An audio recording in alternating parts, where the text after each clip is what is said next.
Hey guys, Von Baden here. On this tutorial, I'm going to walk you through the steps to make your own eye. Unfortunately, I have some hot glue boogered there, but I'm going to show you how to make an eye. This one is for something that I will show you when I come back to do this tutorial. All right, stay tuned.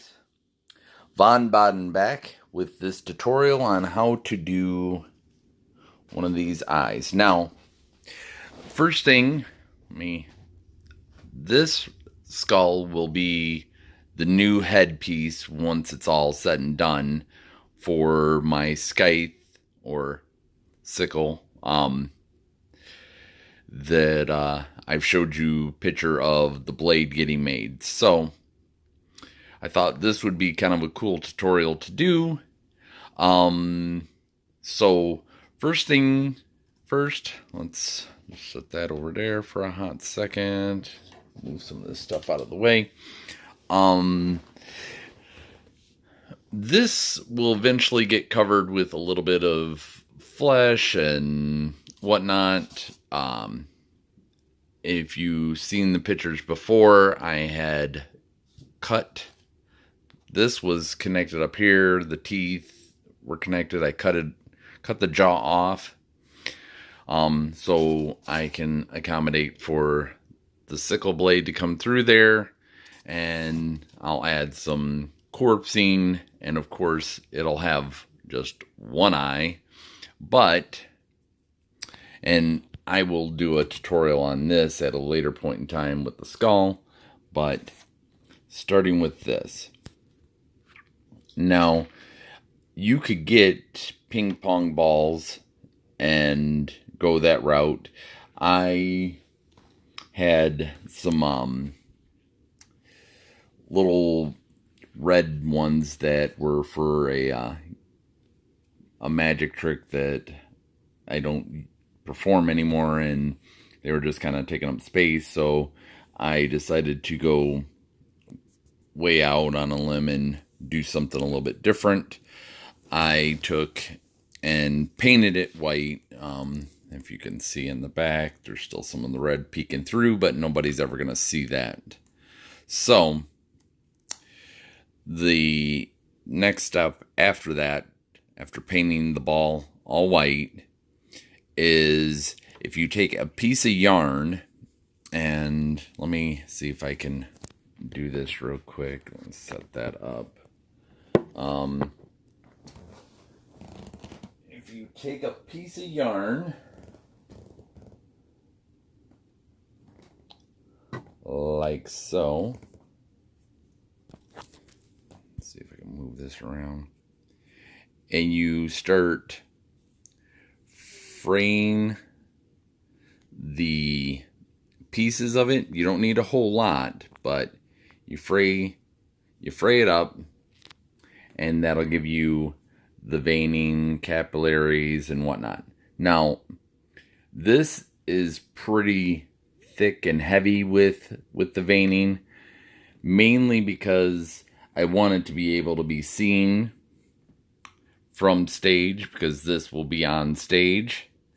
If you were to make one of these for a skull or a corpse body that people are going to get close to, not a big deal. Do it a lot thinner. You don't have to have these thick ones. And the thing is once this in here, I will end up taking it and probably turning the eyeball up a bit and covering it with an eyelid to where only some of the red is being able to be seen in the pupil and whatnot. And then this one will be an empty socket, but still kind of cool. Even if you were to do this for a Halloween, would be a very cool decoration that you could have for Halloween. But nonetheless, back to this. So once you take and you start getting your yarn frayed up. You want to glue it. I used hot glue, but you could use school glue. Put a little dab on the part that's still solid. I actually tied a knot, so I had a real nice solid base to work with. And you're going to take the veining from the knot, if you do the knot, and you're going to use Mod Podge. Granted, this isn't the kind of stuff that you'd get in the store, but it's easily made at home. With some water and school glue, you're good to go. But I took this and I set it first face down to where that knot was on top, and I took the Mod Podge and just kind of went over it and started getting the yarn really, really wet with the Mod Podge to glue it to the ball. Once you get it all glued on there, go over it a few times, 2 or 3 times, to make sure you got it as sealed up as possible. If you wanted to do this to where it was hanging out by the nerve, you could theoretically leave, a couple inches of this and paint it whatever color, or leave it red, whatever you want to do, to give you that optic nerve to be hanging out of the socket if you wanted to. But I'm not doing that. So after you have done that, you will be able to go online. I found mine on Pinterest. You can print out irises, different irises, different colors and things like that. Granted, these were way too big, and I wasn't sure what they were going to print out size-wise, but nonetheless, I found one that I really liked. I thought with the blue and the white and then the red, they would all be distinct enough that they would play off of one another.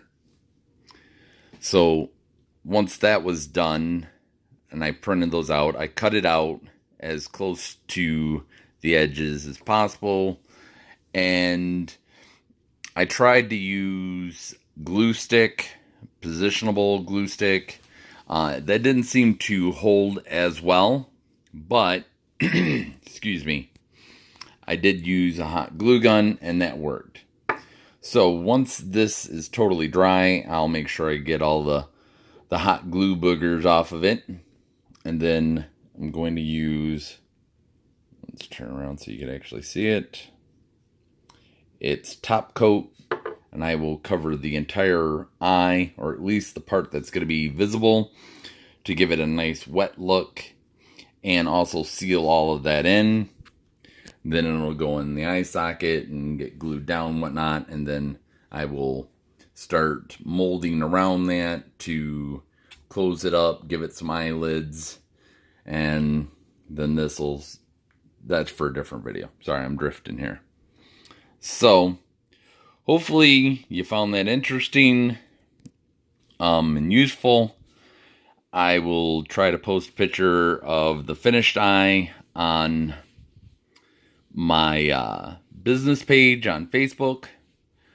And if this is your first time to my channel, hit that subscribe button, make a comment, like the video, and I will see you on the next video. Thanks. Bye.